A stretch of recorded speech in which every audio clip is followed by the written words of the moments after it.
So as of late, I've been starting to think that I'm not going to think about anything else at all anymore. The last couple of years, I've been on a quote-unquote spiritual path, walk, whatever you want to call it. Sounds corny even now that I say it. I went from not believing in a thing to believing in something to wanting to know exactly what that something was, and then finding out a little bit about that something, and then finding out a little bit about another something, and then more and more and more and more, and over again. As of late, the voice in my head just keeps saying there is nothing new under the sun. And it's true, there isn't. Because before me, before I even existed, before I was born in 1974, there was a guy in 1973 doing the same thing I was, probably the same age as me, and he was looking for all the answers. Oh, maybe it's in Christianity. No, maybe it's in Judaism. No, maybe it's in Islam. No, maybe it's in Buddhism. No, maybe it's in Harry Carey. No, maybe it's in New Age. No, maybe it's in Satanism. No, maybe he came to the same conclusions I'm coming to now, or maybe he just kept on searching. One of the favorite books that I've ever read in this whole little journey is the Tao Te Ching. And the Tao Te Ching, it has many great sayings. And if you've never read it, you should read it. The Tao Te Ching. And what that brother tells you in that book is everything is just flow. It's not Buddhism.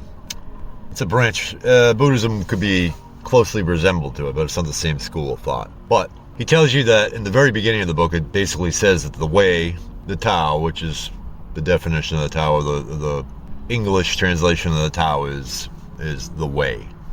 And what he says in the beginning is, paraphrasing, is the way is of the way, and the way cannot be known, but the way encompasses everything. So everything is the way, everything is the Tao, everything is the flow, everything is God, whichever way you want to put it. Everything is the way, God, it, the universe, whatever you want to call it, but it can't be known. And in every single religious text I've read, and every single ancient text I've read, they all say the same thing. And you can hunt, you can seek, you can go and look all you want, but you'll never find it. You'll find parts of it, you'll understand it. I mean, the best part about trying to find it is you really only need to find one thing, and that is love. Once you find that it is love, that the way, or God, or it, or the universe, or the Cheesecake Factory, whatever you want to call it, is love. Once you find that, you just stop searching. At least that's where I'm at now. Because I'll never understand it. I'll never understand why grass grows the way it grows. I'll never understand. I can look it all up. I know I can look at Wikipedia. I can look in a dictionary. I can watch a YouTube video and it'll all tell me exactly how the sun rotates the earth and blah, blah, blah, blah. But there's still something missing. And all of you know that too. When you look at something that man created and you try to figure out how it works, you'll probably be able to figure out a definitive answer because man created it. But when you look at how the sun works and how the moon works, how tides work, how trees work, how birds work, how everything else works that wasn't created by man, you can look at science and YouTube and all that and they may have explanations for it, but you as well as I do know that you still have a feeling that there's something being left out. As you'll say, somebody will explain to you why birds migrate south and you'll go, okay. But then you'll say, but why? There's always a but why. And you would think that that would bother you, but actually, it's the best part. The best part about saying but why, even though you didn't find your answer. You didn't find your concrete answer. Now, if it's a man-made thing, and you don't find a concrete answer for it, you get all pissy about it. We all do. But when it comes to anything that's nature-made or universal or something like that, it's the thing that makes you keep searching. So when I would get to a certain point on a religion or an ancient text or a way of thought or philosophy, I would get to it and I would say, okay, well, that's a great answer, but it doesn't explain this. And I would keep looking. And then I would start getting frustrated because I wasn't finding the answer. What I should have realized was that I had an answer. And even though there was still a but why, I should have taken that but why for what it was. And that but why was curiosity of a child. That's why in every ancient text, every Bible, every religious text, they tell you to be like a child when it comes to learning about those things. Because they want you to be curious. But they also tell you, on a lot of those books will tell you, even the Christian Bible will tell you, that you will never find out the true answer. Be curious, but realize that there is nothing new under the sun. And so I've come to these conclusions lately that I just keep on searching. I go down rabbit hole after rabbit hole. I said to myself that I was not going to do that, and that just never happened. And even after I make this audio, I'll still go searching down rabbit holes. But now I've kind of gotten into it, I've walked into it with, I don't need to find anything. If it interests me, I'm going to keep reading about it. Because one of the greatest gifts that I've been giving in these last 5 years is my curiosity, is my adoration for looking into things, and not looking into for an answer, but just finding out things and understanding how things work. I mean, last night I was reading about how the moon is hollow and was probably driven here by aliens. I don't believe it, but it's an interesting theory. My biggest problem when I was trying to find things was, like I said, I would get to that moment where I would get an answer, but it wasn't the full, complete answer. And I would get mad and I would say, why? Why am I not worthy? Why am I not getting the answer? Is it because I wasn't a good Christian, or is it because I wasn't studying hard enough, or because I wasn't looking at all the points, and then I just started realizing that, well, it's none of that. It's because I'm not supposed to know. And that's one of the hardest things you tell any child. We've all experienced any child that's in their number twos and they're like, why? You try to explain it to them and they say, why? And that's how we are. Even as adults, that's how we are with information. If we don't get the information we want, we keep asking why.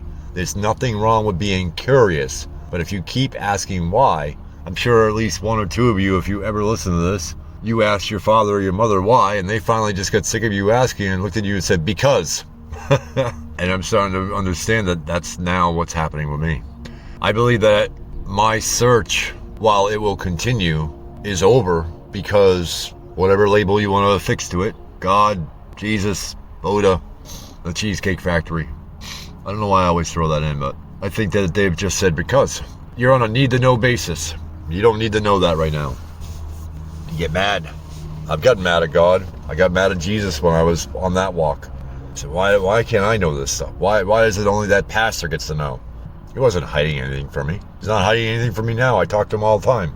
It gives me what I need to know, and it lets me understand my thoughts, which I never was able to do before.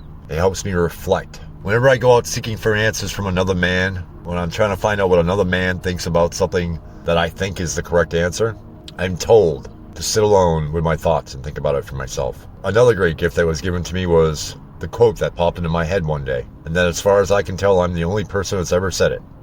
And that is, never allow another man's truth to be your own. I'm sure it's been played before. I'm sure it's been used in a different paraphrase. I've never been able to find anybody that quoted it.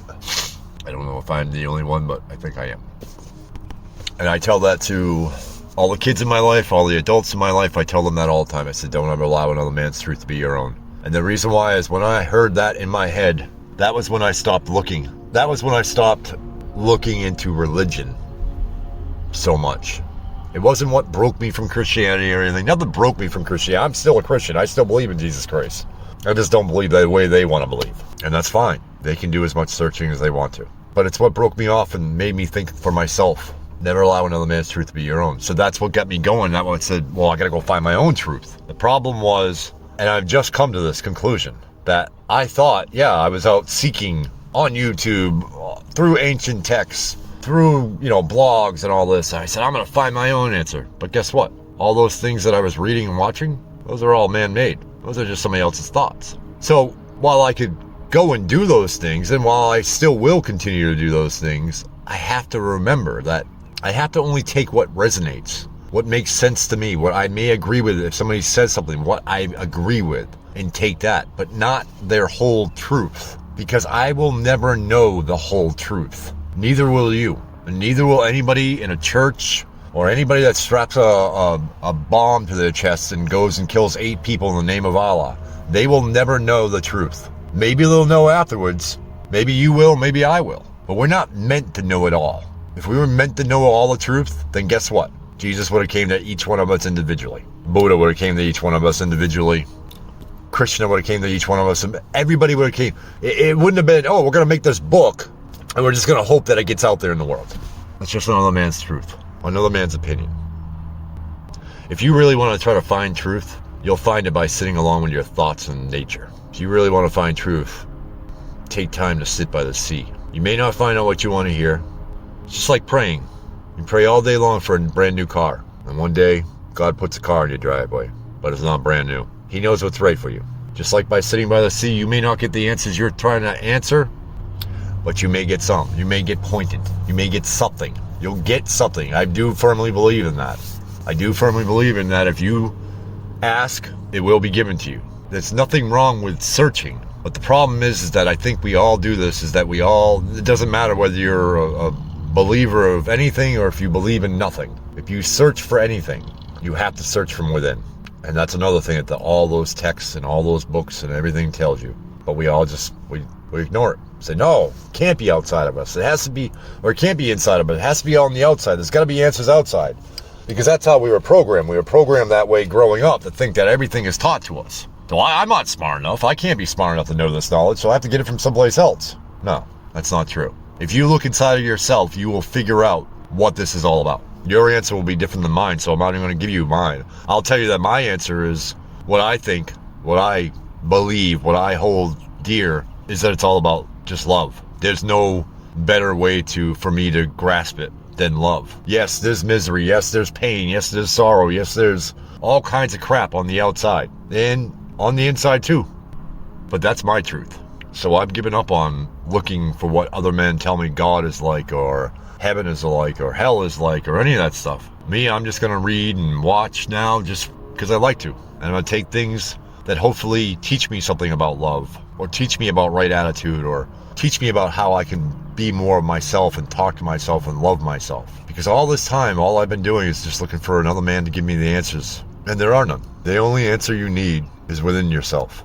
You can listen to others. Like I said, you can listen to others. You could take their opinions. You could take what resonates, what feels good in your heart. And if you agree with that, then you can use that. You can practice that. You can give that to somebody else. But that's another thing. You can't automatically assume that everybody's going to want to do it the same way you do. That's the problem with the churches. Nobody goes to church anymore because somebody wants to walk in there every Sunday and listen to how they're a sinner and they're going to hell. Stop telling them how you feel about people and start telling them how Jesus himself said, look within. I'm not getting all new agey. I'm not saying people shouldn't go to church. I believe church is great for people. But if you're going to read some of the verses in that book, you should read them all. I believe Jesus in my own personal belief, but that's what he was trying to do. You know, another part of the Tao Te Ching, it says, the man who knows that he knows not of the truth is healthy. The man who thinks he knows but knows not of the truth is sick. I have had that written on my wall for over a year, and I looked at it every day, and I thought, I'm that guy. I'm that guy that knows that I know not, but I wasn't. It wasn't until these last couple of days that I realized that I have to start trying to be the guy that knows that he cannot know. He can peek in, he can try to investigate, but he can't take anything to heart. If it's to be revealed to him, it will be revealed to him in due time. If it's not to be revealed to him at all, ever, even past this life, so be it. Because while I've been searching and searching and searching, I've been missing out on my own life. He who knows that he knows not is healthy. I love you all.